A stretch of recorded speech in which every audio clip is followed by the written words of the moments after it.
Hello there. Welcome to my podcast. My name is Brett Levins. This episode brings you my first sponsor, Todd Edwards, again. This is the second episode with Todd. You can go back and listen to the first episode where we talk about the steps and some other topics as well. I wanted to talk about connection and this concept of the fellowship, and how crucial I believe it is for recovery. Todd's a, great person to yak with about it, and he's had some things happen in his life recently that really illustrates it. So I asked him if he'd be willing to come on the podcast again. He said, yep. And so I bring you a conversation about connection in recovery.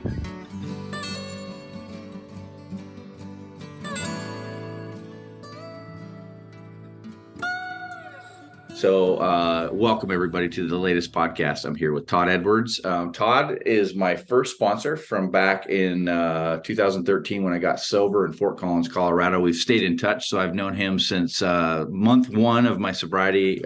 We stay in touch. And we just hit the record button, and I just hit the record button a moment ago. We started talking, and as it always happens it seems to me that people in recovery tend to get to good stuff right away. And I mean, human stuff. We did. So I said, Todd, stop. So I said, let me get the recording going. So that's just a little look behind the scenes. So he and I were texting together. The general premise of the chat that we sort of talked about is this idea about connection, finding people. And Todd, if you would be up for it, man, will you rewind that little bit of that story you were just telling to kick this off? Sure. I think basically what we were talking about is that yesterday I went to what is basically my home group meeting in Fort Collins, Colorado, and raised my hand for what we call our birthdays, which is to celebrate the years of sobriety. And for me, it was 17 years. But it wasn't 17 years yesterday. It was back at the end of May. May 26th is my birthday. And that's, if I remember correctly, that's 2 days before yours. Yes. So we kind of have that connection, a few years, and 2 days. And, but anyway, so I've had some pretty rough things going on in my life, and some serious loss and grief. And my father and my brother both passed away in June, and 8 days apart. So my father died on the 10th of June. My wife and I thankfully made it to Kansas City 3 or 4 days later, and were able to spend a day with my brother. And then he died the very next morning. And both my father and my brother had been sick. My dad had Parkinson's disease and was 20 days shy of being 88 years old. And in many ways, the passing was kind of merciful, because he was in more and more discomfort. My brother was diagnosed with a brain tumor 18 months ago. So he beat the odds, which said 3 or 4 months of life, and he lived 18 months after the diagnosis. So anyway, so I've spent a lot of time in kind of chemo wards and hospitals, and in a memory unit for my father, where, most of the time it was full masking and, and sort of, so I wasn't able to go all the time to my regular meeting, which has 100 people in it sometimes. And so, we've been back for a couple of months, and I've been sort of hesitant to talk in a big group about this, partly worried about, kind of my emotions. And so I spoke yesterday about having 17 years, and and as we mentioned before we started recording, there was definitely some strong emotions that came out. And I think the the point I was trying to make is, after the meeting, I probably had 15 people come up to me, some at the same time, some waiting for a chance. And I was there for, half hour to 45 minutes after the meeting. And it turns out, like you said, this is human stuff, right? And so unfortunately we all deal with loss, um, and death, and this thing about the fellowship is that, not only do we share the disease and the recovery, but we also share the details of life. And so it was an amazing experience to be able to talk about it, and to some extent I couldn't fully talk about it because I got emotional. We can get into kind of what I think were interesting themes about it, but exploring the topic of grief, one of the things that has been surprising is fear.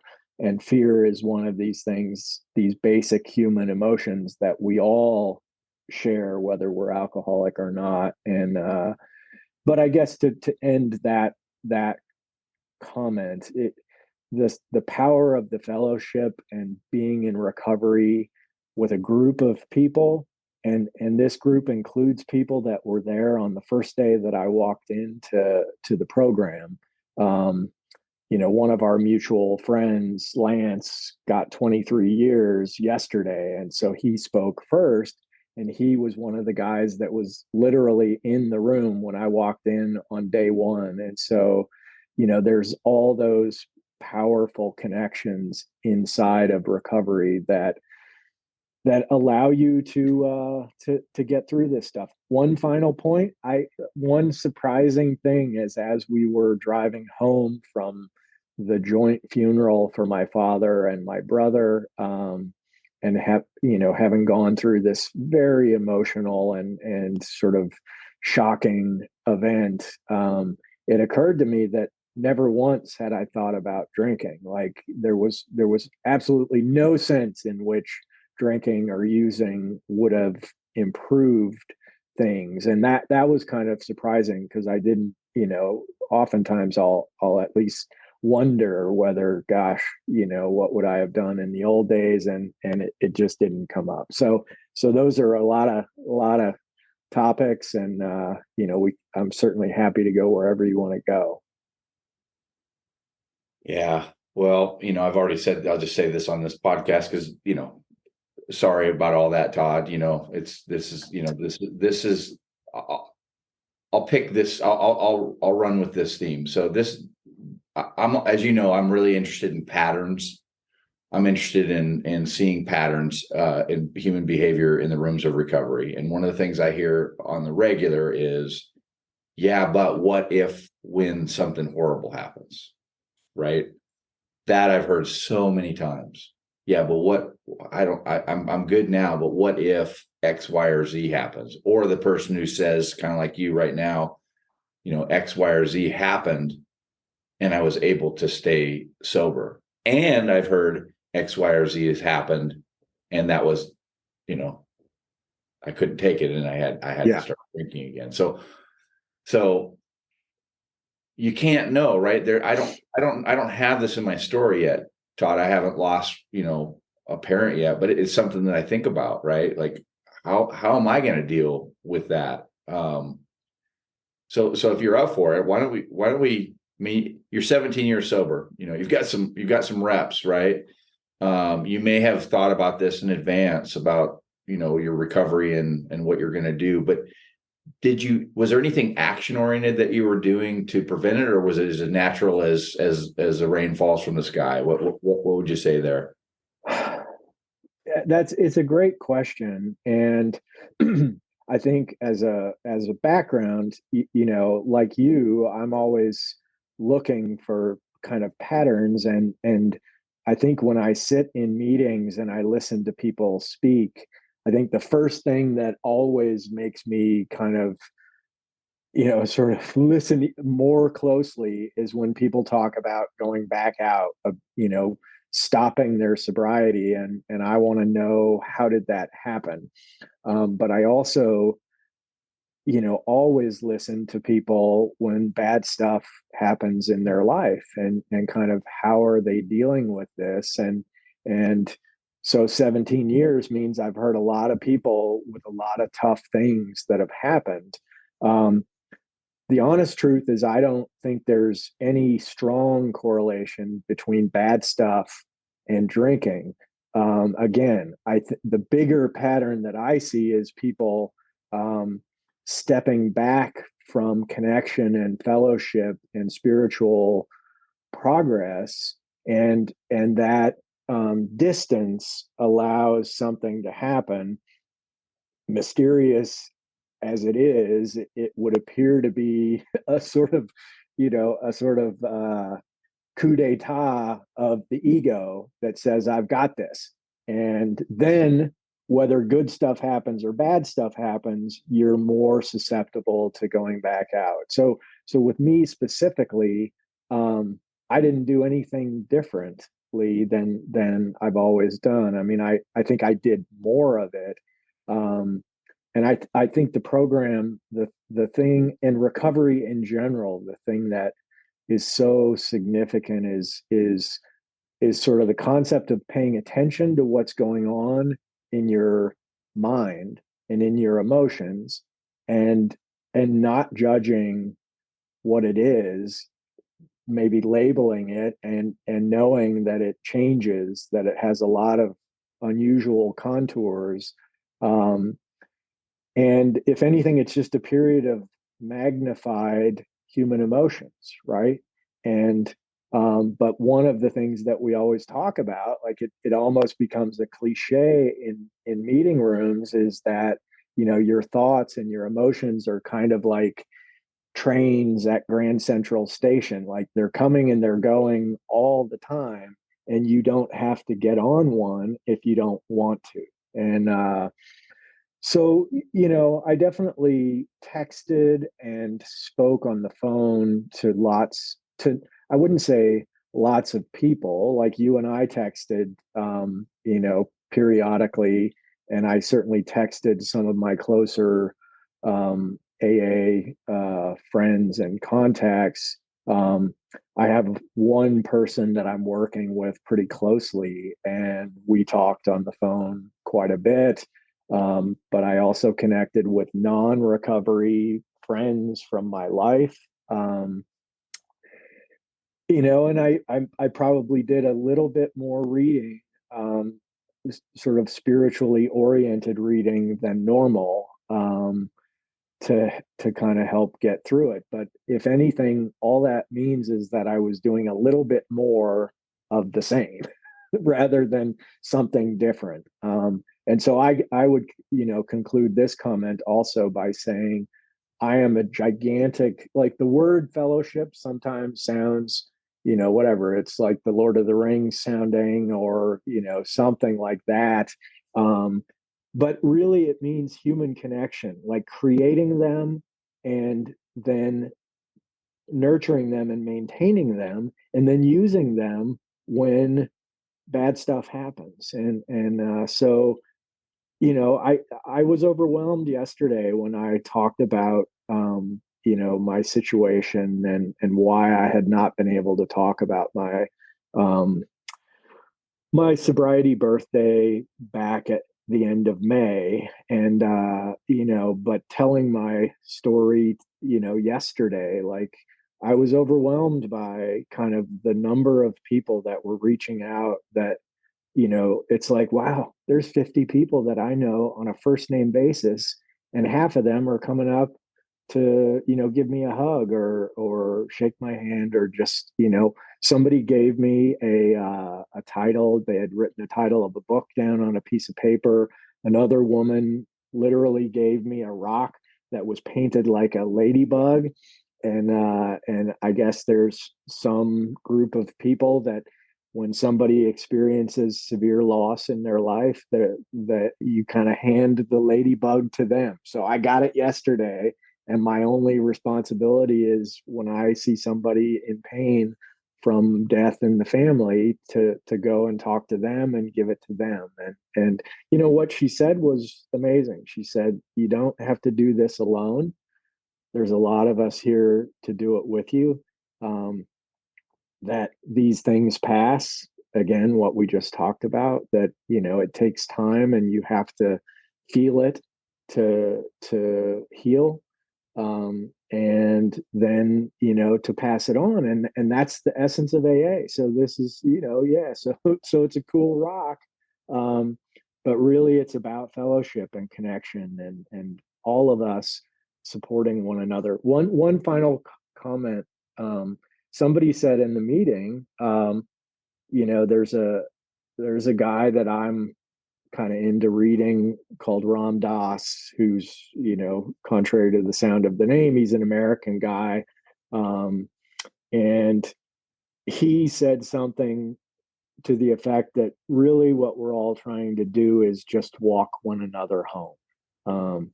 And that's the spirit of this thing. And I'm so grateful to be part of that while I go through this event in my life. Yeah, that's lovely. I have to tell a short story about Lance and the feel thing you just said. So when I was in Fort Collins, right, and I'm very early in sobriety, I guess about 2 months now that you've tagged the time. Lance was one of these people that I reached out to. So here's the thing, folks. If you're listening and you're considering going into the rooms of AA and it's a terrifying thought to you, et cetera, I get it. I've been there. And I've got lots of stories to share on that. And I'm going to share one now, right?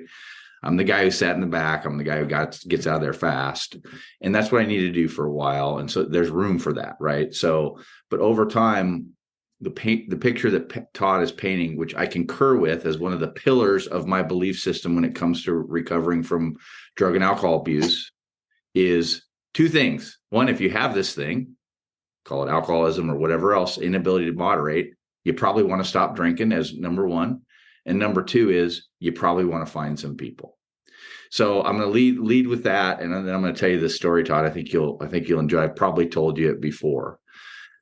But I'm about 2 months sober, and I got called on in a meeting or whatever. I was new to sharing. Sharing wasn't comfortable for me, and I cried right in front of a group of people. And I was horrified, fucking horrified that I had done that. And I left there and I went home and I, just wound up like a spinning top, just wound up. And Lance was somebody who I felt like Lance is in Fort Collins. He's a established guy, wonderful human being. And I called him. I picked up, as they say, the 10,000-pound phone, and I called Lance. And I don't remember what I said, Ty. I'm sure it was just like, I cried and I don't know. And he's like, whatever, it's okay. People do that, blah, blah, blah. He talked me down. I don't remember exactly. But the next morning was at the Bill and Bob's meeting, which was where I went every morning. And he got his 13-year coin that morning. And that meeting, they passed the coin around, right? And then it goes back to goes around the horn and people say something nice about the person getting the coin. Well, Lance is an established person, 13. So he's sitting up in front. And I didn't talk, but it got back to him, probably 50 people in the room. And he starts crying. Now, here's a guy that looks like he's fresh off of, the motorcycle gang. I mean, he's a rough and tumble guy, and he'll tell you stories that sort of illustrate that from his story. And time stood still for a moment for me, Todd, because he was starting to talk about his gratitude, and he stopped and he looked right at me, and tears are coming down his face. He's 13 years sober. And he looked right at me. He says, "You see, Brett, you got to feel to heal." And in that moment, I'm getting all misty right now just thinking about it. Like, that was a moment where I realized, wow, this is the process of becoming human again. Well, I didn't think of that then. I just, but I really do believe that this is a pattern too for most of us, is especially early, but later too. It's like emotions are back online. Like, yeah. For a lot of us, we've stunted all that because we've we're drunker than hell most of the time. We're not in touch with this human stuff. We're blotting it out, whatever, numbing, running from whatever. So all these emotions come back online. And then these moments happen where waterworks happen. You don't expect it. In fact, you'd rather it didn't happen, but you can't help it, right? And in those moments when you observe it, like the people who stood there and shook your hand, there's that connection, right? And of the 25 people that shook your hand, I guarantee you there were 25 more that were feeling something. And in those moments, we realize that we're part of something greater than ourselves. At least that's the way I say it. People listening can call BS on that. That's the way I look at it. And those moments are gold to me. Listening to that, watching that, and then when it happens for me, less comfortable very often. But I've gotten more used to it. Like in the early days, it would really bother me. It bothers me less because I realize that these are those moments that being really in touch with being a human are so special. And so anyway, I'll never forget that. Hey, Brett, you see, my man, you got to feel to heal. And you just said that, and it reminded me of Lance. So I'll pause there.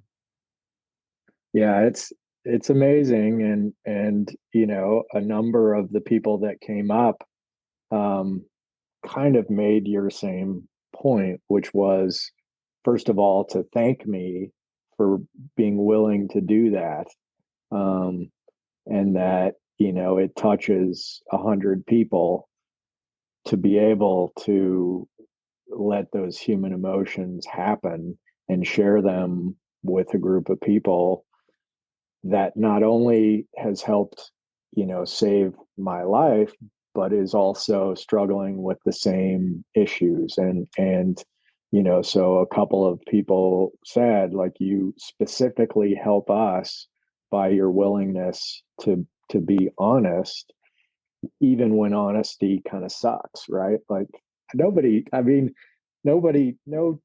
59-year-old man who wants to sit in a room of 100 people and cry.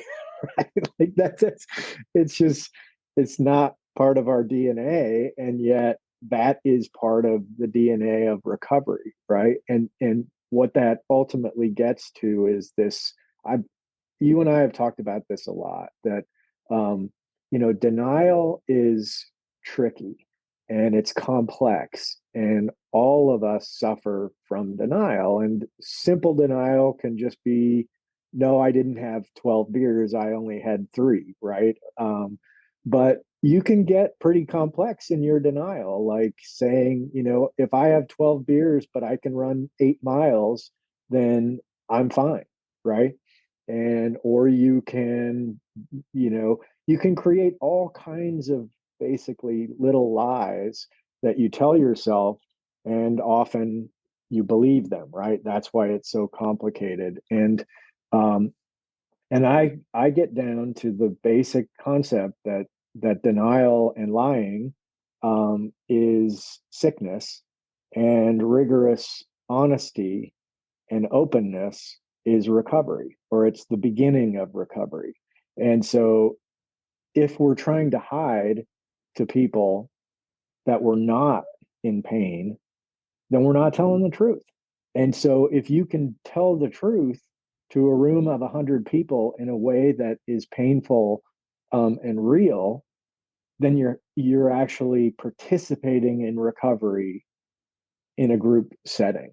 Um, One more comment, which was, yesterday's one of the topics yesterday in the discussion was humility, and how critical humility is to all of our recovery. It's a part of honesty, right? To have humility, to be humble. But somebody said something that really struck me, which was, coming to meetings and being there and showing up and being authentic is a form of humility, and being willing to connect with other people and to create fellowship from scratch. um, that's humility. And I was kind of thinking about the opposite, that and I certainly experienced what you did, sitting in the back and zipping out of the meeting as soon as I could, and one of the things I hated was coming early to meetings early on because everybody was having such a great time. And the first meeting that I used to go to was in this church, and I would just walk right through the meeting room where everyone was laughing and drinking coffee and, having a great old time. And I would go straight back to the chapel and just sort of say, oh my God, God help me, how is this ever going to end? And it took a while to understand why everyone was laughing and smiling, and that they were helping each other and being honest and open. And so anyway, that struck me that that it's a form of honesty and humility to be able to be vulnerable in front of a group of people and not feel like you're a loser, and actually realize that you might actually be helping somebody. So it's interesting stuff. Yeah, that tees up something perfect for me. So you may not remember this. You probably will, but Todd was so connection, right? So once again, I'm going to paint this picture. I'm scared to death these early meetings, right? I'm not interested really in quote unquote fellowship, which is a word on the long list of words that irritated me, right? So, but and if you want to go back, there's a podcast where I talk about meeting Todd, meeting you, right? And then you became sort of the beginning of my fellowship, right? In a real way. Like I could talk to you. And that was like the beginnings of me feeling less different and more like I potentially belong, because I could bounce stuff off of you, right? And you were cool with it. And I remember two things, but I'm going to pick one. The one that I'm going to lean on here is I would tell you that, just how I would be honest. I was being vulnerable with you, dude. I don't want to stick around. I don't want to get there early. I don't want to meet people. Like I feel so out of place. And, rather than shame me or, all the things that you're afraid will happen, you didn't do that. But the one challenge you gave me, and I don't know if you remember this, was why don't you give yourself a challenge to shake one hand before you leave the meeting? Do you remember that? I do. Yeah. Yeah. Partly because it's a line that I have used periodically. Like it's not, I'm glad I used it, but yeah. So this is after some of the other tough stuff that about with me trying to make connections in meetings that didn't go well, right? And so I started doing that, right? And I'm a pretty sociable person, as it turns out. It's just whatever. But I started shaking one hand per meeting, and that was all I did. It was as simple as, sometimes it would be as simple as, "Hey, I enjoyed your share," or that's an easy one, right? That's makes sense. Or I don't remember, like going up to the head of the meeting, which was kind of scary because they seemed like they were the grand poobah, right? But they really were. They're just another person, right? And say thank you for chairing the meeting. And I had these little tricks, and I kept doing that, and that was helpful to me to begin to understand that I was a part of something greater than myself in those rooms, and the fellowship, connection, whatever words you want to use. It turns out, humility, everybody's in there. Like I sometimes thought, this is kind of my more kind of morbid humor streak. I think about all these people. Let's say it's 60 people. Imagine all of us, snap your finger, are back deeply into our disease in a moment's notice, right? 60 people just absolutely ripped, because we all in there were capable of massive being ripped. Yep. And so in that moment, you can kind of just imagine all the craziness that's happening. But instead, that's not what's happening. As a matter of fact, we're all there sober, or most of us, right? There might be some people that are still finding their way. But man, is that a powerful thing to consider. And then all of a sudden, over time, I got to where I realized I'm not unique, man. I'm garden variety. I'm just like everybody else here. And now all of a sudden we can have these kinds of deep conversations that you and I get to, like, turn the key and we're into some rich stuff. As it turns out, I've got all kinds of people like that in my world and at meetings and stuff. And all of a sudden this getting tapped into community, connection on my terms for the most part, right? Nobody's forcing me to do anything, but over time, this natural phenomenon occurs where I want connection. And then lo and behold, I want to help the guy or gal that's coming in who's as scared as all get out as I was. So, yeah, shaking those hands in those early days, Todd, that was a good challenge. Just the right amount, you know? Yeah. Yeah. Yeah. I mean, everyone struggles. Like you said, the 500-pound phone also, right? Like, because we all struggle in the meetings, especially early on, to make connections. But then, we all go through the same process where we're like, that guy doesn't want me to call him. Like, why would I call him? And, and then they'll say stuff in the meetings like that'll make somebody's day. And you're like, yeah, right. Like, I'm going to call the guy and make his day. And then you do it and you have like a little conversation like we have, Yeah. and like you said, it's a process of discovery where you're like, wow, this is actually pretty awesome, and I'm not different, and these guys are just like me, and part of our program is fellowship, and so part of fellowship is connecting, frequently with people like us. So it's like it's sort of like siphoning gas, right? Like the very beginning of it is pretty bad, and it's uncomfortable, and like there's some opportunity to make some mistakes, and then when it's going, it's like, all right, this is pretty cool. But and I would just say that it isn't, once you're in and doing it's easy forever, right? Like, Yeah. there's also a natural ebb and flow in our own lives, and I will say that this period of time where my dad and my brother were both sick, it kind of happened during COVID. So my father was diagnosed in 2019, but he was still, darn healthy and totally mobile and totally with it. Um, and then COVID hit, but he took a major fall during COVID. So he's one of those people where spouses were not able to see each other in hospitals. They had to look through the window and talk on cell phones. And while he was in the hospital and then also rehabbing at the retirement community they live in, um, but we all had trouble maintaining connections during COVID, right? Like, we all went virtual meetings. Um, I mean, I honestly didn't do a damn thing for like 3 months because I just thought it was going to be over or something. Like, and then it was like, oh, it's not going to be over. We got to find some digital help. But then as COVID was getting over, my family members were getting sicker, and it would have been irresponsible for me to go sit in a room of 100 people once. And so that group stopped the digital meetings at about the time that I couldn't go back to public meetings. So I scrambled for a lot of different kind of ways to maintain connection, and I did some men's group things. I did like a big book study group that was amazing.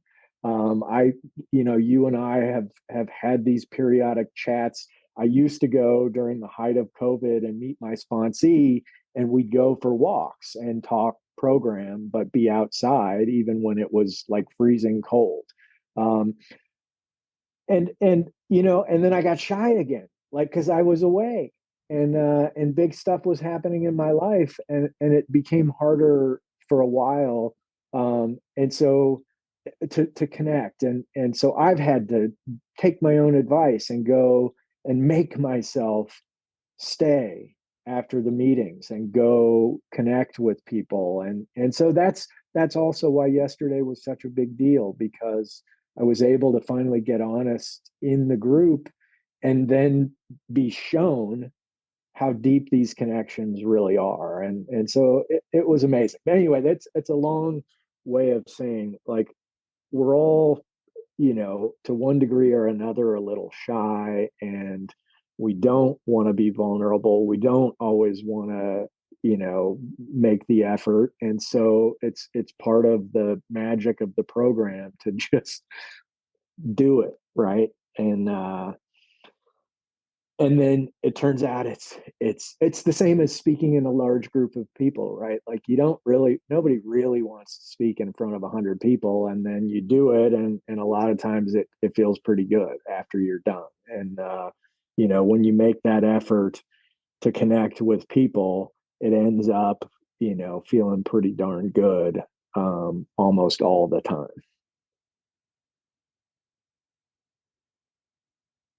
So I'm going to speak to we're already speaking to this, but the person who's listening, if they've made it this far, they've gotten through enough kumbaya, right? That person, right, that says, yeah, I can do this alone. No thanks, right? Uh, they haven't bought into this idea that everything that we're saying is actually really positive, but instead it's just the opposite, right? Because I've been that person as well, right? I tried really hard to handle my alcoholism, and I'm using that word, so if that offended anybody, sorry. My moderation capacity had been clearly tried at great length all by myself, and it was a disaster every 24 hours. So for years, right? And so for me, this idea that people could help me was foreign and sort of, I'm going to use the word aberrant. It was not attractive. In AA, they say attraction, not promotion. It was not attractive, this idea that I would go in there and that I would potentially, I'm going to use the word, need people, right? That doesn't sound attractive to me. That sounds awful. And so, as you just said, Todd, early on in those meetings, what I would do if I got myself, once I started going is, very often I would be looking for the differences rather than the commonalities, right? And so, that was a process. Luckily, I had you in my corner to come out of the ring, sit in the corner with you, and tell you things, and you'd wipe my brow and send me back out there. But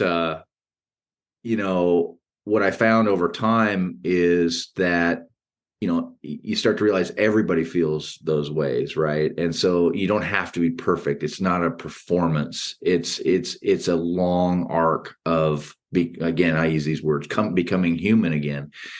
And it just so happens that these fellowships and these connections and stuff are a really good way to find, I'm going to use not you, for me to find my way back to a kind of humanity that alcohol and drugs stunted for so many years.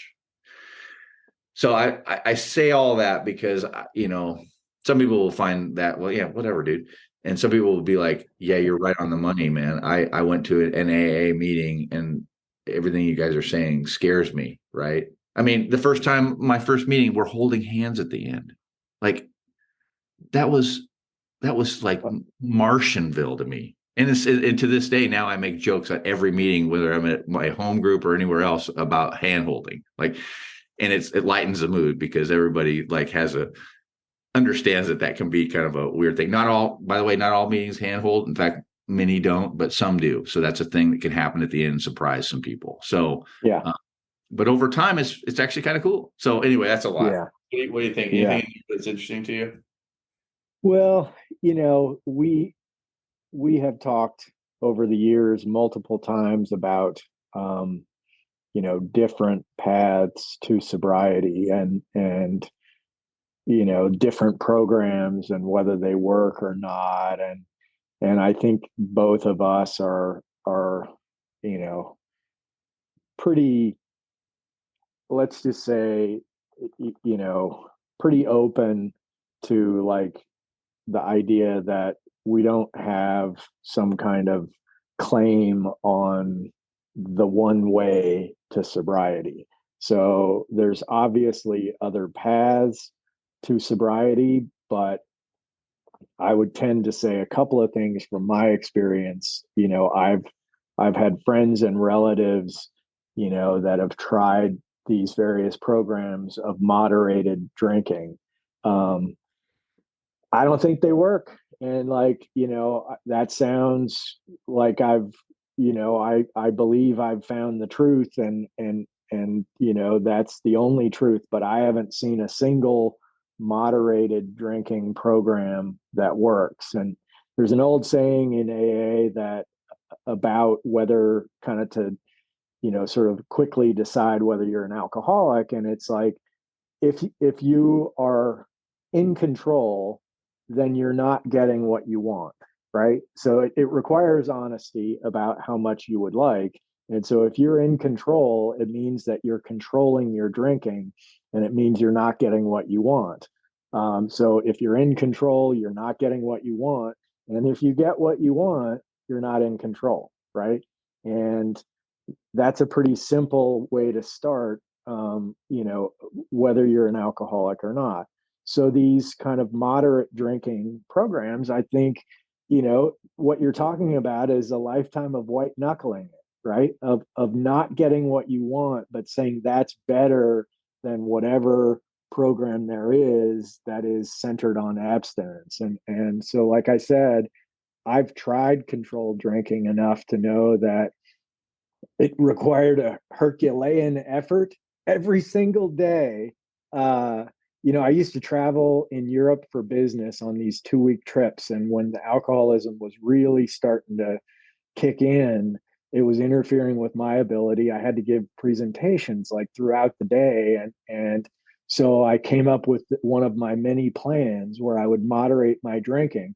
And I gave myself 2 beers a day, right? So every day was like a decision about like when would it be best to have those 2 beers. Like you could have one at lunch and then one at dinner, but it would be better, it would feel better to have them both together to maximize the effect, right? And then it would be like, well, I'm flying home tomorrow, so today I don't need to do the two. And anyway, I've done a million of those controlled only on the weekends, right? So suddenly the weekend is no longer Saturday and Sunday. It's Thursday night through Monday night, right? Or anyway, it's if you are one of us and you want more than the human body can take, to stay normal, then moderated or controlled drinking for the rest of your life is like a prison sentence. So sorry to go that long on that. But the other thing is, doing it on your own is really dangerous. And the reason is what we were talking about with denial. What I've just gone through with you is my own denial, right? Like thinking I have a program that I can design and implement that will beat this disease, and I don't need a damn thing from anyone else, right? And the basic elements of my programs were always controlled drinking and more fitness, right? So if I got in super duper shape, maybe read a couple of books, and then had a program, only beer and wine, only on the weekends, only 2 beers while I'm in Europe, or whatever it is, it never worked. And the problem is when you're on your own, the risks of denial, which are the lies that we tell ourselves that we believe, the risk of believing your own BS is much higher. And so, you and I've been your sponsor. That I know what I'm talking about because I've done the same damn thing you were doing, and we're getting well together. And it doesn't have to be a specific name of a program, but it's probably got to include stopping what you're doing and getting close to some people that are going to tell the truth with you. Yeah. That's what it boils, 10 years in, not that I have any PhD in this recovery business, but I've been watching and paying close attention to a lot of things in and outside. We say the rooms. What we mean by that is AA meetings inside the rooms. And that seems to be the two pillars, right? I don't know. I'm willing to have them adjust or whatever, but finding people. And if you have this thing, like if you can moderate a drink, or if you're somebody who can drink half a glass of wine, I'm not, that's awesome. Like we're talking about people like us. Everything Todd just described is me to a T, right? And we're laughing. But in the middle of it, it's not funny at all. It's tragic, it's painful, it's scary, it's frustrating. But now we laugh about it. And it's wonderful. We can laugh about, you use the word prison. Like, we're out of prison, man. There's a freedom that I can enjoy the world. I can go places without all that mental baggage about where the booze is going to be, how are we going to get home safely, and each one of those is negotiable depending on the situation I'm in, because number one priority is I got to get my buzz. And as you said a minute ago, I don't want to be in control. I want full boat. And for me, that ended in the last few years was just very sad solo drinking by myself, because that was the only place I could really pull all that off. Right. But yeah, we find out over time, people tell their stories. It's like, oh God, that's me too. Holy moly, that's me too. And suddenly this being in a group, whether it's an AA, whether it's, you name it, man. I've got one guy in my home group, Todd. He's never set foot into an AA meeting. He's into a bunch of other ones. He loves them. There's a podcast, if anybody's listening, go listen to Jim's story. Never been to an AA meeting. He's one of the most fun persons you ever been around. So it's possible, but I'm back to the pillar. I don't care. Again, I try not to give advice because I don't like getting advice particularly. And so I'm aware of that. But a pattern that I see is, it seems to me that finding people you can relate with and be, as you said, be honest with, maybe they're not even in recovery. I don't know, but that accountability, maybe it's family but something magical about when you talk to somebody that can tell a story like you just spun up there, and I'm like, oh, yep.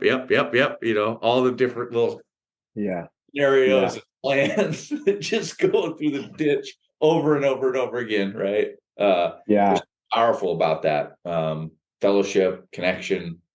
There's a dude in fact, I was just thinking about this before we met. There's a TED Talk, this guy talks about the opposite of addiction is connection. Have you seen that one?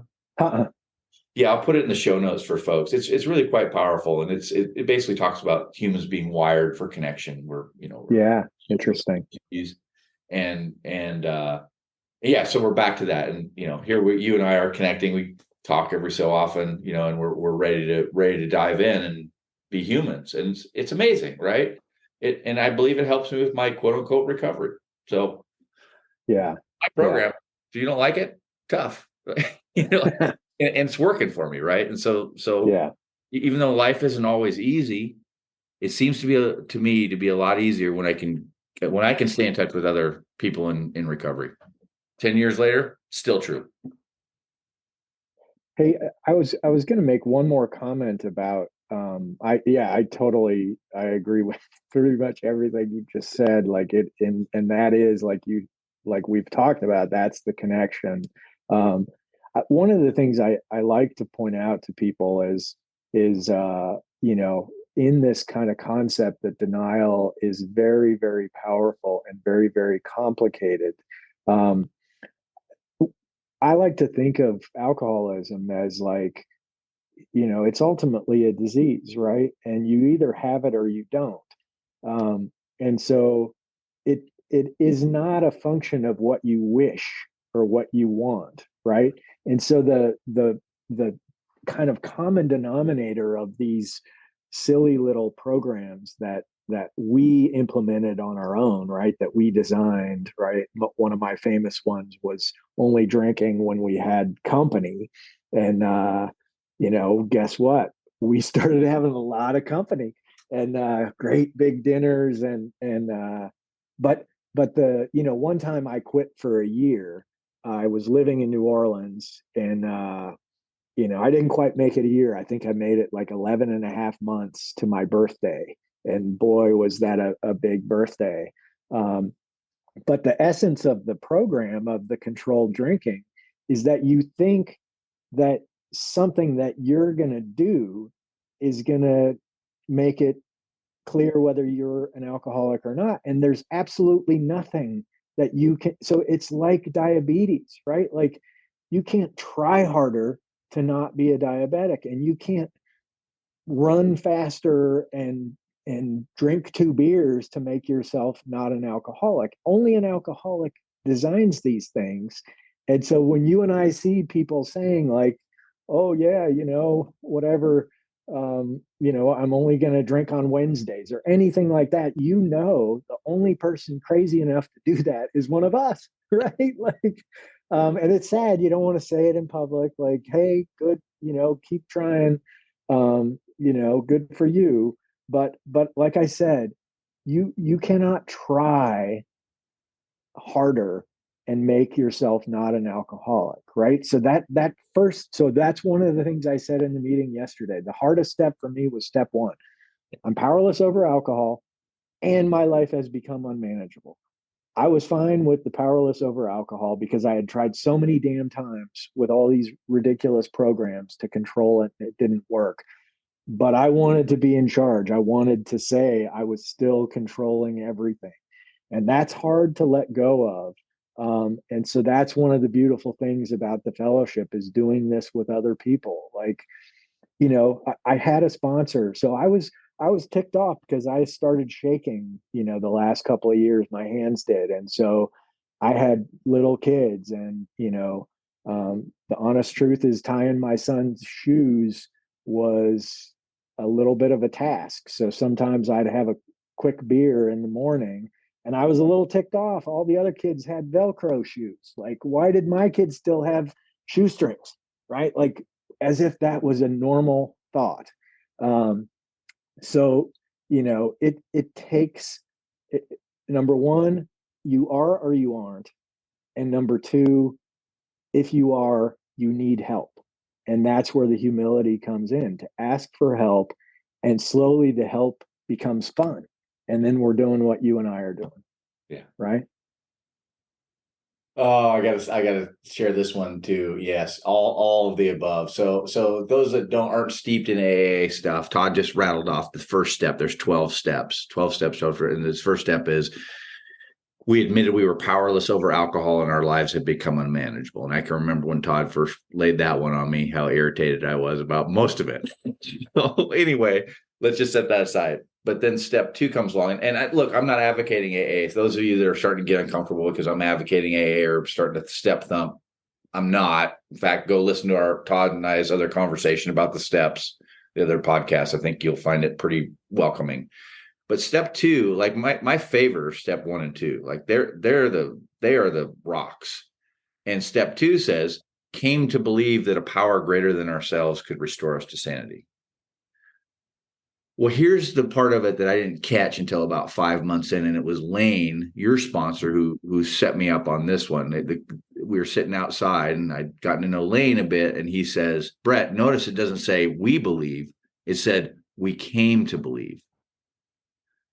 So first off, insanity, like everything you just described, like who does that? Who drives into a beach town and starts looking at all the hours on all the mini marts in advance of going to the place where you're staying? Who, these actions that we did, let's just call them insane. Let's just call them insane for kicks. But this came to believe idea. Well, guess what? I'm coming to believe all kinds of things. And I'm coming to believe that a power greater than myself doesn't necessarily mean religion, but just to really tie in the whole connection thing. For me, connection is huge. Came to believe that a power greater than ourselves could restore sanity. Is it possible, Todd, that there's a power greater than ourselves, you and me talking right now, than each of us individual? Is it possible there's a power greater than ourselves with this being transmitted to a few ears that might find value in it? I submit that the answer is yes to both of those. Yeah. And so call me crazy, but I like this idea that it's not rigid, that I don't have to check boxes. I don't have to, I joke with a guy that I'm spending more time with that, we're going to get the iron out or the clothes hanger and heat it up and do the branding soon. Right. So it's not like that. It's not like that. And there is a power greater than ourselves. Anyway, anything you want to tee up from that spiel? Well, the first thing is I blew my own point. I didn't make the connection between the inability to tie shoes of my son's shoes and also having the ridiculous thought that, like, why doesn't he have Velcro shoes, right? And that it's somebody else's fault. That was my first sponsor using that to say, like, you're telling me that your life is not unmanageable, like, like what? So like, it's not a big deal. Like, that's not normal. If you Right. want to go back to being normal, then it's not manageable, right? And then, like you said, yeah, I love that, came to believe. There's no right path, and there's no right beliefs. There's just a group of people working together to recover, and then to stay recovered. And so, what I would say is, honestly, there's no greater example of the higher power that starts to show up than what happened to me yesterday. Telling what I needed to tell my group, and the outpouring of support that came up afterwards, right? Like, that I was emotional the rest of the day. And thank God I have that in my life. And telling it to my wife, and she got emotional, right? And that's a higher power, right? That's something that I wouldn't have had if I didn't do this, and if I didn't keep doing this. And so I'm filled with gratitude that I have that kind of support whenever and wherever I need it. Well, that feels like a nice bow on a very, very good conversation. I appreciate our connection over time. You're the sort of the gatekeeper to kind of open the door to me. And, all these years later, I tell you all the time, get tired of it. I'm just so grateful that I ran into you, or that you had the audacity to describe the maintenance bottle next to me.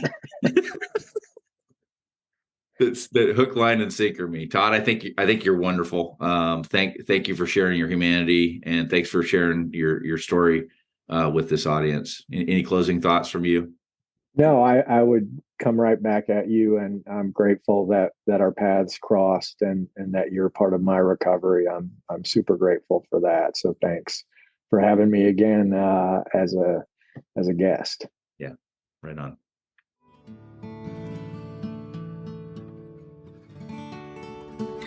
Thank you, my friend Todd. Thank you for the times of the past and this latest podcast and all the conversations to come. And thank you for sharing your humanity, your vulnerability with this audience of people that are listening to my podcast. If you or a loved one are in jeopardy of substance use disorder, or alcohol use disorder, or opioid use disorder, or addiction, or whatever words you want to use, there's lots of available resources out there. There's a website that I like to point at called shatterproof.org. And at the top, you can go to, I don't remember what the link is, but it says Addiction 101. And I'll put it in the show notes as well. It helps kind of explain what this condition is a bit, like Todd was saying in the conversation about whether you have it or you don't. And I think they do a fabulous job of kind of laying out the science of it and what it's all about. So hopefully that's helpful as well. Todd, thanks again, and thanks everybody for listening. Please feel free to share these podcasts with others if you think they might get some benefit. Till next time.